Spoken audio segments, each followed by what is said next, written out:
we've got to face reality. Unfortunately, the bear market is still here. So where does that leave the crypto VCs, aka venture capitalists?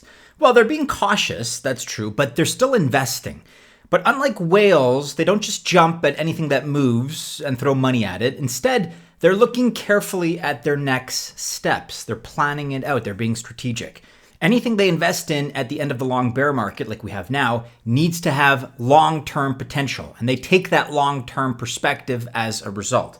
So once the bull market is back on track, of course, and naturally, they want to reap the highest possible profits. We're going to adopt this mindset and take a look at exactly which altcoins these venture capitalists are investing in right now.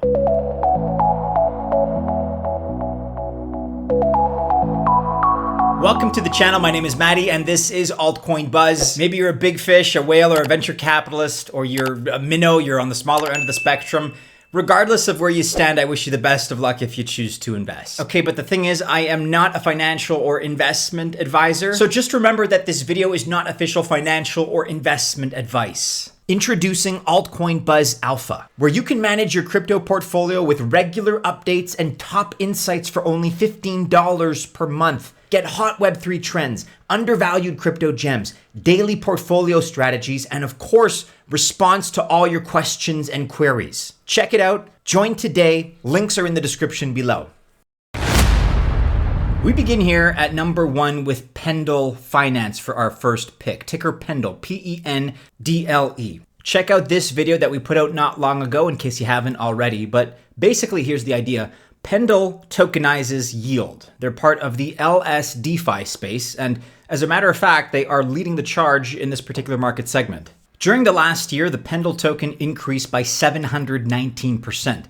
Pretty good considering where we've been over the course of these last 12 months. And the token's price right now sits at 59 cents, which is actually a far cry, believe it or not, from its all-time high. That was $2.45 from about 2 years ago. So like I said, it's been a great year, actually a couple of years, but we're still down 75% from its previous all-time high. That was set in May of 2021. As I see it, what makes PENDLE interesting is the fact that the team keeps building. They are incessant, even in the bear market. And as I like to say, that's always the hallmark of a great quality project. And the team here likes to think outside the box because they're offering more and more features to their users. They started out with passive yields, but now have added RWAs. These are real world assets, a popular and really up and coming narrative in finance and crypto. And so PENDLE brings the TradFi interest derivative market to DeFi. And it's worth noting that back in August, this piqued the interest of Finance Labs. And as a result, they took an interest in PENDLE and are now active investors.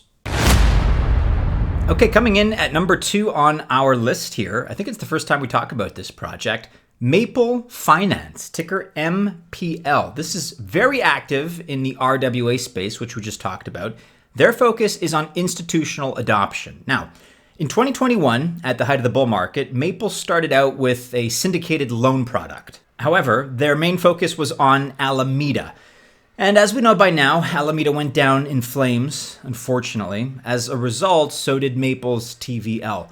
Borrowers defaulted and lenders went into hiding. That's just the reality of the history here, and that's what happened. Now the platform wants to bring TradFi into DeFi. So for example, PENDLE offers tokenized treasury bills.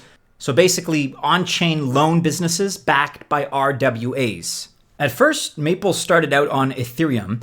However, you can also find them now on Solana, so they're working on growing their market share by branching out in this way. And this was a great move. It resulted in closing a $5 million strategic funding round. It was led by Block Tower and Tiago Capital, and they also got backing from Maven 11 Capital, Varus Ventures, GSR Ventures, the Spartan Group, and Cherry Ventures. So although it's had a bit of a rocky past, keep an eye on this one because they've made all the right moves and adjustments and their future looks quite a lot better and brighter than their past. Moving right along, next up and at number 3 on our list, we're looking at Haus, which is by far my favorite of the day personally. It's a little bit different.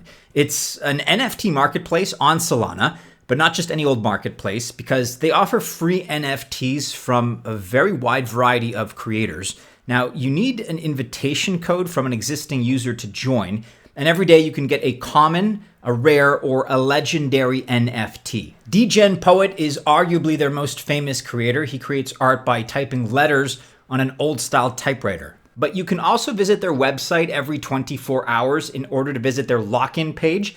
This gives you extra chances to receive a rare or legendary NFT once per week. You can also unlock rewards such as merch, stickers, whitelists, and more NFTs if you want to keep collecting. Currently, Drip House is in season 2. However, they did manage to raise a $3 million seed fund round. Number 4 out of 5 on our list here for today is Ellipsis Labs. This, by the way, is the team behind Phoenix Trade. Phoenix is a DEX on Solana that offers instant settlement, and that makes it the first DEX on Solana to offer this, actually. It has a decentralized limit order book, and plus it is on-chain and non-custodial. There's also another feature that makes it unique on Solana. It doesn't need an asynchronous crank to settle trades. And this is some kind of technical mumbo jumbo here for developers, but basically it keeps an event queue empty. So all that to say, Phoenix is certainly making its mark on Solana, and with Solana's high throughput, it tries to onboard more professional market makers. And so Ellipsis Labs managed to raise $3.3 million in a seed round. Electric Capital led this particular round with contributions by Robot Ventures and Anagram. Okay, last but not least here at number 5, we're looking at Stroom Network, which is bringing liquid staking for BTC to the table.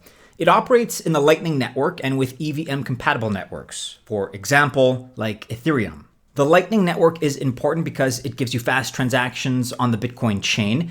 If you're unfamiliar with this, think of it like a layer 2 on top of Bitcoin. It's kind of like a payment protocol.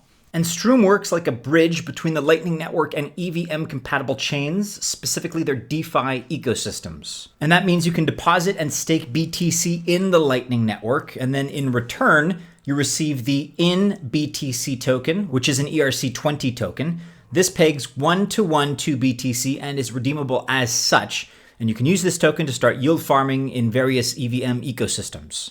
Greenfield Capital, they led a $3.5 million seed round for Stroom. Lemnis Cap and No Limits Holdings backed this round as well.